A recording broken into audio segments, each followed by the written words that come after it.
Hey guys, welcome to the Seeds to Healing podcast. We're talking about mental health and giving tips and tricks and adding a Christian perspective. I'm Allie. I'm Ayannah. We're so excited that you're here listening to this week's episode.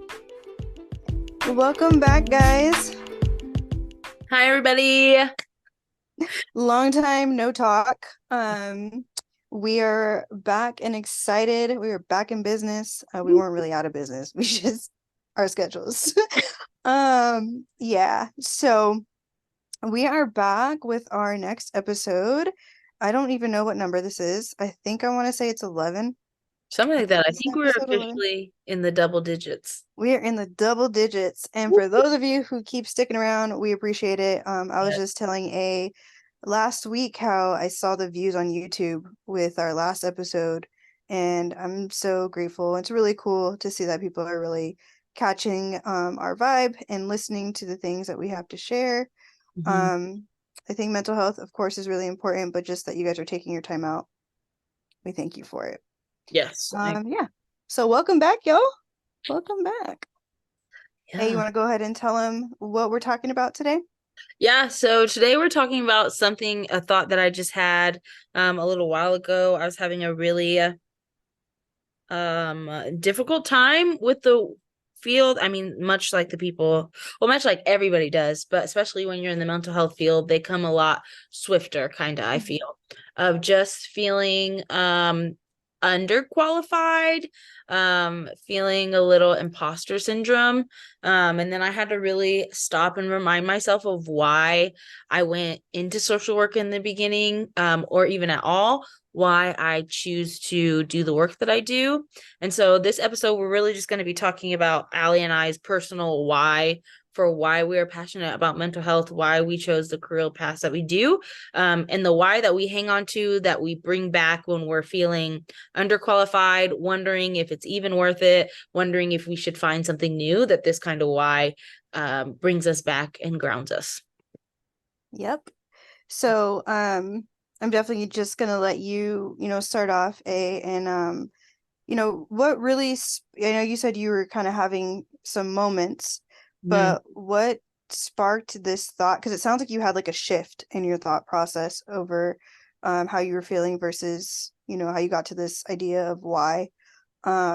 But yeah, so what was going on, and could you give us some examples of? Yeah. At the time, I was just kind of having a season, like I like to call like a meh couple of days, like not numb, but also just feeling a lot, feeling overwhelmed, feeling like I couldn't catch up, feeling like, I was behind or I wasn't where I should be performing at. Um, which of course all comes with imposter syndrome, and like you're nitpicking everything. And of course everybody could be better. So you're just like nitpicking at all the things that you're not great at. And I was doing my makeup one day for work, and I was just like, like I just have to remind myself of why I chose this career path. So my personal why, and that I was ranting in my Instagram stories that day, was If girl, you don't follow her, because well, that might have been on your close friends. I think it was. Okay. You know, Anyways, it was funny.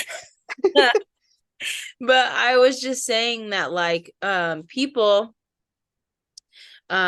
we don't get to choose the cards that we were given, right? So we're all born with a set of cards, or we develop cards, and we don't always get to pick those, like things with who our families are, who our parents are, our family trauma, our generational curses, all of these things we don't get to choose. They just kind of fall into our hands, right? These cards.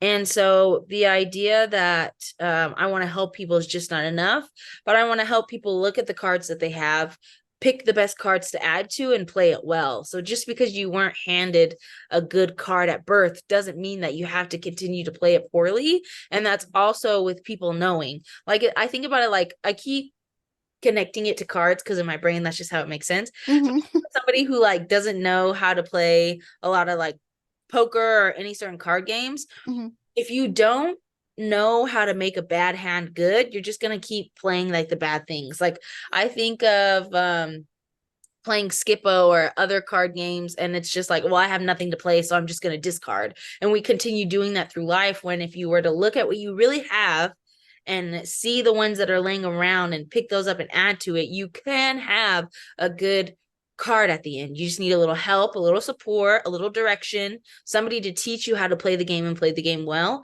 And I feel like that is my why, is to come in and help people play this game well, right? So to look at the cards that you have, understand them, see how they can be strengths and play them. And so for me, that I feel like that has portrayed in everything that I've been in. I've did school social work, I've done social work in jails, and now I'm at a foster family agency. I worked in a group home prior to that, and all of that was having people say, hey, I see that your hands are terrible right now. They're really crappy. But what can we do to add to it to prepare for you to have a good hand? And then once you have a good hand, how do you take care of it so you can continue to have good hands? And that way you could pass it down to the next person. You can teach them how to have good hands and things like that. And I think that that is um my why, is just helping people see that just because you have a bad hand doesn't mean you have to play that all the way through. And I get to be the connecting link to show you, hey, Mm-hmm. actually, let's pick up this card and put it on the side and look at it, and then rearrange the rest of our cards to see that we have a flush, or we have, this great opportunity that we can take. We just need to understand it a little bit more. Yeah, and I think it's interesting that, as you're explaining, like, kind of what you do and what your role has been as a social worker, Mhm. thus far, it actually kind of plays into how it sounds like your week was going. Is you were, dealt this bad hand or feeling very overwhelmed, and you kind of had to activate that for yourself, which I think is actually very important. I think it's really, I don't want to say it's ironic.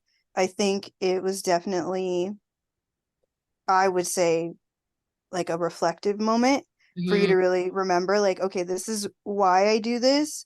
And it doesn't mean that, fighting those negative thoughts of like, oh, I'm not equipped enough, or I don't have the amount of years, Right. XYZ.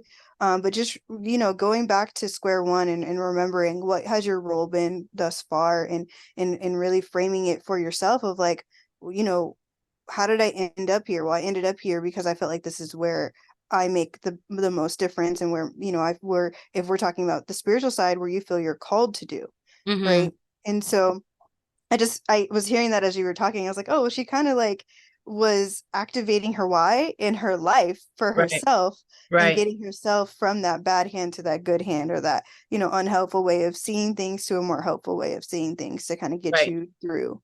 Right. But one thing that it brings up is imposter syndrome. That is something that is huge.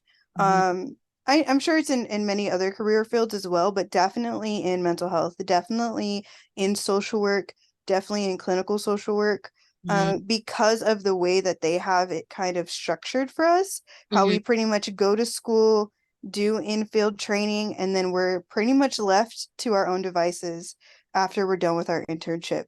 And I think that was something that I experienced as well, definitely in my first year out Mhm. of, or my first year in internship, because they don't teach you all the ins and outs of doing therapy. They don't teach you crisis intervention, all those things. I'm going to say, and be honest, there's more you learn in field than Mhm. you do in class, right? Mhm. And so I think that's another thing that adds to the imposter syndrome. And I think, I say that to just educate people, but also so that you are encouraged, and Yeah. like, you weren't alone in that. You definitely aren't alone in that. I Mhm. still have moments where I'm like, I don't feel qualified to see this person, or I don't feel qualified to help this couple. And you have to remind yourself of, what have I learned, what I've been trained to do, and what can I do similarly to the, next social worker or therapist next to me. Mhm. And then also understanding what your niche is too, like, what are you good at? What are you willing to say that you're most confident in dealing with? Mhm. Things to keep in mind too. And I think another thing that came to mind too, if you guys aren't, you know, like completely related to this topic of like our whys, and why we got into social work, or why, why we are doing what we're doing, I think it's also important just to pay attention to how it could apply to you in your life, right? I think this is still very applicable to moments when you may doubt yourself, or when you may feel like you can't do something that you can do. Yeah. And remembering that imposter syndrome doesn't just come with therapists or just in a certain career field. Like it's something that I think most people have at times question their ability to do something. So I wanted to put that in there too. Yeah, I think imposter syndrome is such an interesting to kind of thing to develop because I feel like it's everywhere. It's with parents, like, right, you feel unqualified to Mm-hmm. teach your children or what in different areas, for parents who learn that their children are neurodivergent or on the spectrum. A lot of times they have imposter syndrome there because they're like, how can I, simple me, keep up with all of these needs? And I think the interesting thing with imposter syndrome is that we have to hit it at its caps, like Mm-hmm. really at the ankles, because if we let it, it'll eat us alive into believing that we aren't destined for the things that we're called for. So as Christians, like obviously, not obviously, let me reword that. As Christians, and just as people in general, like we were created to have this relationship with God and that He would kind of meet with what we lacked. And I think Mm-hmm. that especially with imposter syndrome, that's like the easiest thing to be like, you can't do this, you're underqualified. And as Christians, we really have to, I think, connect to the source and be like, yes, I may be underqualified myself. I may not be able to do it by myself, but I know Mm-hmm. that if this is what the Lord's calling me to do, then He'll equip me the entire way through. So I may Mm-hmm. not have the answers right now, but when it comes to it, and when it comes time to it, then I'll need it. Like I didn't have the tools and the understanding that I do now that I did when I was working in the group home. I just knew that I had children there that I needed to take care of. Then I needed them to know that they are special, loved, and that they are wanted in the world, and that Mm-hmm. these behaviors can be fixed. And now I'm back again working with children and resource parents and helping them in this way. But I have so many more tools now because whatever I was equipped with and the group home was not going to be enough in the home, in the place that I'm at now. And so I just think it's when we cut it and say like, yeah, I may not be qualified right now, but I know that when the time comes and as long as I'm connected to God and He says that this is my purpose, then it'll always come through, you know? Right. No, 100%. She Yeah. preaching. Absolutely. But but yeah, no, I think it's, I think it's also the willingness to understand that you are not going to be able to do it on your own, that you do have your own weaknesses. And, in the Bible, like it says, it's in your weakness that I will be strong. And I think that also speaks to just Him being able to elevate you and glorify you, as you glorify Him, right? I know there's been opportunities for, I'll give a quick example of how I had to face imposter syndrome, um, relatively recently is, I had a chance to speak at a mental health conference that we held at our church last year. Mm, And I was fresh out of, I don't even think I was still an intern at the time. I wasn't even fully licensed. And so imposter syndrome hit me hard. I was like, how am I going to speak to these people about mental health and about their faith walk? And I'm not even an LCSW yet. I'm not even fully equipped or fully licensed yet. And it was in those moments where, I mean, God really showed up and showed out and said, no, like you do have the knowledge and you do have the faith, and I just need you to talk about it and I'll do the rest. And I think it was in moments like that where people actually were one shocked of like my age. They were like, I can't believe you're this young out here doing a public speaking, almost keynote speaker at this conference. And then two, like, you know a lot. I got complimented a lot on that. And I mean, I give, glory to God for helping me to give me the opportunity to speak in those spaces and to even have the knowledge that I've been given the opportunity to have knowledge of. But I think it's in moments like that where we have to remind ourselves that um we can only do so much, and then mhm. we have to allow and trust that God will do the rest, and He will open the doors and He'll put you in positions where you feel like you're not qualified, but when you're called to it, He makes you qualified and He equips you. And I Right. think those are things that I have to remind myself of too, on the spiritual, but then also on the practical. I have to remember I was trained for these things. I have to tell myself that, like, couples is not my forte, but I've taken on a couple of couples recently, and I've had to remind myself that it's not um as intimidating as it makes itself seem. Like Mm-hmm. I've been trained to learn how to, work with couples, and we just have to remind ourselves of what we already know. Because I think sometimes we get wrapped up in what we could have known, what we might not know, what we could do wrong, when the focus really needs to be on what you do know and what you can hone in on and what you can take from, which I think is something that you did, getting the experience from the group home previously. You now are pulling from some of that, but also adding your current knowledge to that too, which I think is even a better position for you. Mm-hmm. I think you're well equipped. I'm impressed by you. Yeah, I think it's just I don't know. I think it's just one of those things that like we all go through, and that's why I think that finding your why is so important. Like of course, part of my why is that God called me to this. God called me to come in and help these children and show them his love through all of my actions and interventions and things like that. But there's also a second why. And I think the reason why understanding your why is important is because understanding like your purpose is always connect they always say like purpose is connected to pain or Mm-hmm. purpose is connected to something, and of course our purpose is connected and funneled through God, but it's also connected to something, right? It's Mm-hmm. something to us. So I like to combine the both. Like why do I feel so passionate about this group? And because at some point I felt like I could have been one of them, or I am some of these girls that feel broken, and or should I say was who felt Yeah. broken, alone, and needed guidance, and I didn't get that, and now I get to be that for these 5, 6, 7, 8, 9, 16-year-old girls that I have, that I get to Mm-hmm. be that for them and model things for them and be somebody that's outside of their family that they can tell their whole truth to and get help that way. So we all have whys that are connected, given by God, connected through God,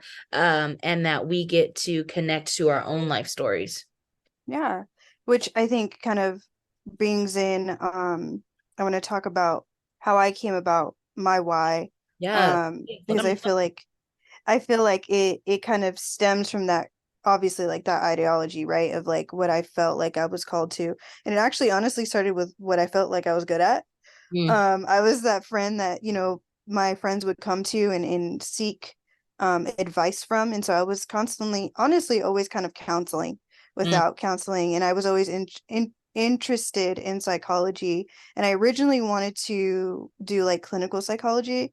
And the more that I discovered myself and the more that I discovered my heart, I realized that I had a heart to help, um, in more than just a scientific way. I wanted to help in a more personable way, and being able to connect the whole person and all that they've been through, rather than just very theological, scientifical ways of approaching a person. mm, And I think for me, my why came, I think, when I was finishing up my undergrad in psychology, because I was looking to go into a master's PhD program for clinical psych. mm, And I was talking to one of my PhD professors, and I'll never forget, it was Dr. Janice, and she told me straight up, she was like, "You don't belong in psychology." She's like, "You belong in social work." mm, And I was like, "No, I don't want to just go steal people's kids and like be this, I had the stigma of the what a social worker was."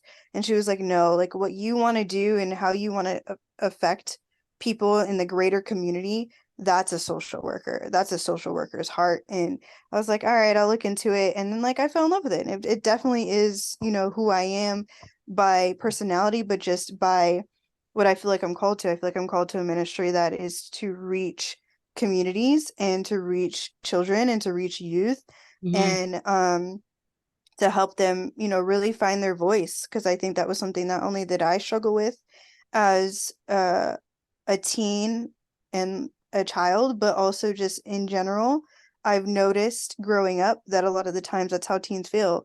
That's how they think they don't have a voice, or they can't speak up, or they can't, say things. And I think things like therapy, I've seen, has allowed people to have voices. and Mhm. allowed, and I tell my clients often, like, no, you have a voice here. You can speak to XYZ and you can you can advocate for yourself. I use that language a lot because that's how I feel and that's what I feel like I was called to do. Mhm. So my why has really been about, reaching the community of people and reaching greater greater masses, I guess, with the narrative of you have a voice and you can speak to that. Mhm. And you don't have to suffer in silence, Mhm. right? And so I think I'm more of like a I think I've said this before, like I'm definitely more of like a meso social worker. Mhm. Um, but it's really interesting how I've also interconnected my faith and just who I am and all that I do, but like literally everything that I do is kind of social work, like Mhm. my ministry, my nonprofit, me as a therapist, like it's all literally interconnected because I try my best to be most genuine and like same Right. throughout. So Yeah. it's been an interesting journey and it's funny how God will work things out because I honestly was like adamant about not being a social worker. I don't know why I was so like deterred from it, but like I was like, no, I'm gonna be a clinical psychologist. Da da da da da. But Right. yeah, he worked on my heart, y'all, and now I love it. I love this field, and there's so much that you can do as a social worker. Absolutely. PSA, sorry guys, I'm dog sitting Nugget. My best friend's doggio, Nugget Smith. So you probably just heard his dog feeder go off. But I agree. I think social work, the way I love to explain social work is it's the one career path where you can have your hand in so many different cookie jars. Mhm, You can have your own therapy center, whatever you want to call it. You can mhm, work for the county. You could also work in government. You can mhm, do these and grant writing on the side. Like there's just so much that you can do.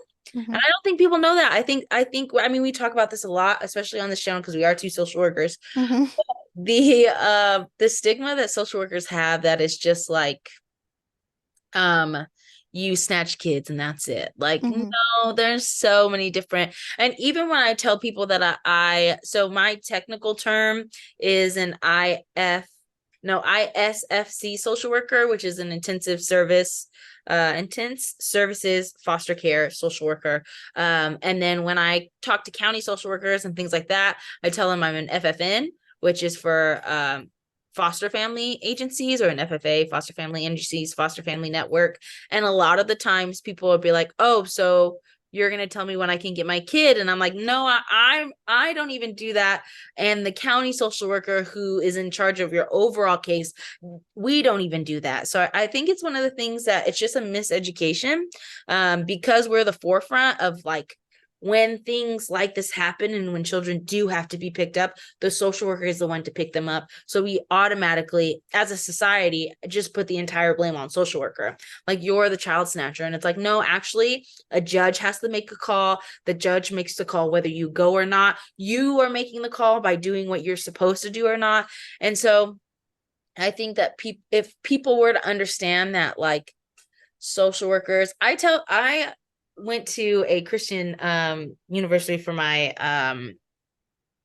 grad school, but I just tell people I think if Jesus were alive today, he would be a social worker. Okay, mhm, because because I mhm.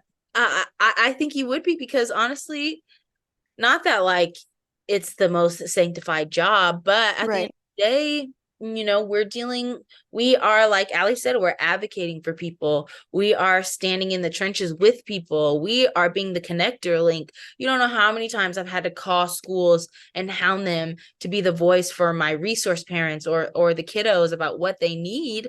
And not Mhm, because the school doesn't do anything, but sometimes we're in these places where there's so many things going on, and if mhm, we're not, what my supervisor says, professionally annoying and like beep beep beep beep beep pushing these things, then it's just like not going to happen. And so I thank God every day that I'm a social worker, because it has made me um more thoughtful of people. I've never mhm, thought about what somebody has gone through more than mhm. in there. Like I still get mad. Please don't think that I'm not crazy. I'm still so crazy. Okay. And I can still be petty sometimes. The Lord's still working on me. But what I know is true is a lot of times I'll stop and think of like what's going on in that person's life, or Yeah, how what has happened in their past to make them like that. Especially when you like when we talk about our last episode with Brian, and we yeah, think about anger as a secondary emotion, and to just stop and be like, especially when you're not in the line of target, it's a lot easier to look and be like, wow, like I wonder what emotions are lying under that anger of like, yeah. it's not always like that in the moment, but Eventually we get there we get where we're there. reflective and we're able to empathize in a different way because we're honestly trained to Hmm. empathize, and we're trained to think about the greater picture. We one of the very first episodes that we talked about the ecological perspective, and that's essentially one of the biggest things that we're trained on. That's the perspective that a social worker takes, is what is the all of the influences.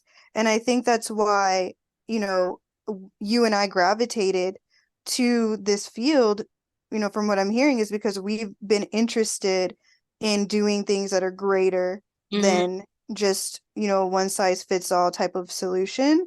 And I Hmm. think also as Christians, and why you might say things like Jesus would have been a social worker, is because Jesus and his character was always looking to reach the masses and always looking at the deeper perspective as to why a person would feel and think and be the way that they are. I mean, he already knew, but wanted people to see that for themselves. And I think that's kind of what the social work narrative truly is about, is really finding all of the things that could influence a person and taking that into account and empathizing for that, and Hmm. then helping them find the resources to get out of whatever bad thing it is that they could have gotten themselves into or feel um about. And I Hmm. think it's about being able to reflect on these things that I don't know about you, but for me it helps me stay grounded Hmm. in not getting completely discouraged. Like, I know we're going to face our bumps in the road, and honestly sometimes it gets hard. Sometimes, there's really hard cases. Sometimes there's really, scary moments. um I know you've had one recently. I know I had one recently where I thought I was going to have to be a part of a whole case, and I didn't want to do that. And those are the downfalls to this job, are but this career field. I will say it's not just a job. um but I think that's what's important, is understanding that it's definitely about the greater purpose. And if anything, I think it's about being able to check your intentions and check your heart on why you're doing what you're doing. And I guess what I would really want you guys to get across with this episode is that you find things that ignite your passion, and not just it's something to do. Yeah. I think that's pretty much what you and I have been touching on in this episode, is like, this was ignited within us. Although we feel called to it, we have a passion for it, Yeah. and we have a reason why we do it. And we are not going to allow our mind or our negative perspective of times or even trials to Yeah. stop us from doing what we're doing and doing what we're called to do. Yeah. I agree. So I don't know if we had another topic, or not topic, but uh question that we wanted to talk about, but um I don't think I have anything, but did anything come up for you? No, I think that that's it. I think that hopefully for other social workers or other people in the mental health area, that this episode, us talking about our whys and things that are connected to it, can help you understand why your why is so important. I just remember Mhm. in grad school, every time everybody's like, remember your why, remember your why. That's all anybody ever talked about. And I was Yeah. like, why is this why so important? Now that I'm in the field, I'm like, thank the heavens that they reminded me about the why. Mm-hmm. But I think even if you're not in this field or anywhere close to this field, take a look at your why. Why are you doing this? And find things that you're passionate about that are connected to your purpose, because pain, purpose, and passion are always put together. Because Mm-hmm. when we come out of our pain, especially when we're healed from that area, or areas, whatever that looks like, we become passionate for it because we're Mm-hmm. healed from the pain, which then creates our purpose. So, I just think it's important, whether that's a hobby, whether it's something that you volunteer for, whether it's a career choice, whatever that is, take a look and have a why, and then do it, because wherever your purpose is, the devil's always going to come and try to put out that fire. So even knowing your why in that area just really helps for you to be like, no, you know what? I feel discouraged today, but I know that I'm doing this because XYZ. So I think it's just important and hopefully encouraging to hear other people talk about their whys. And if you don't have one, sit and think about it and have it prepared. Even if you have to write it down on a piece of paper, so that way when you do feel those low day coming, that you can read it to yourself and kind of bounce back quicker than without it.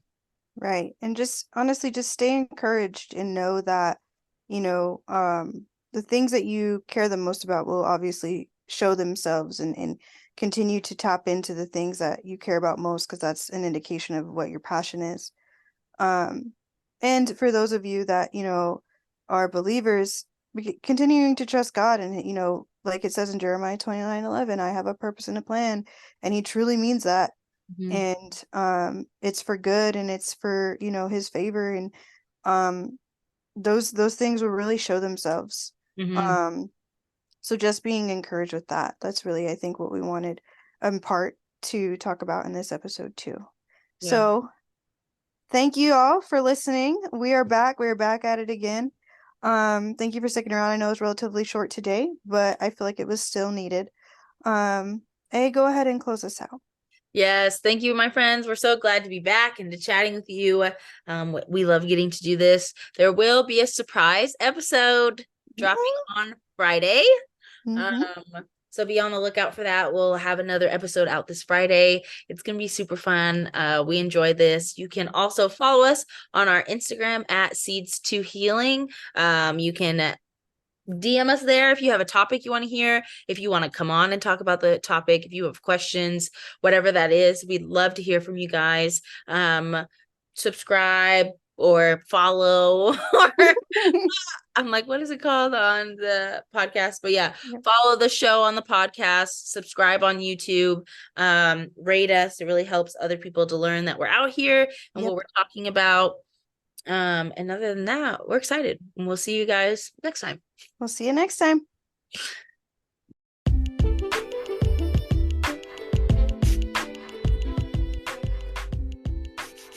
Thank you guys so much for joining today's episode. We hope you enjoyed it as much as we enjoyed recording it. We are going to be dropping episodes every other Monday, so tune in. Yeah, guys, thank you so much. If you'd like to follow us, you can follow us on Instagram at Seeds to Healing. And also go ahead and jump over to YouTube and subscribe to our channel, Seeds to Healing, as well. Yep. Bye. Bye.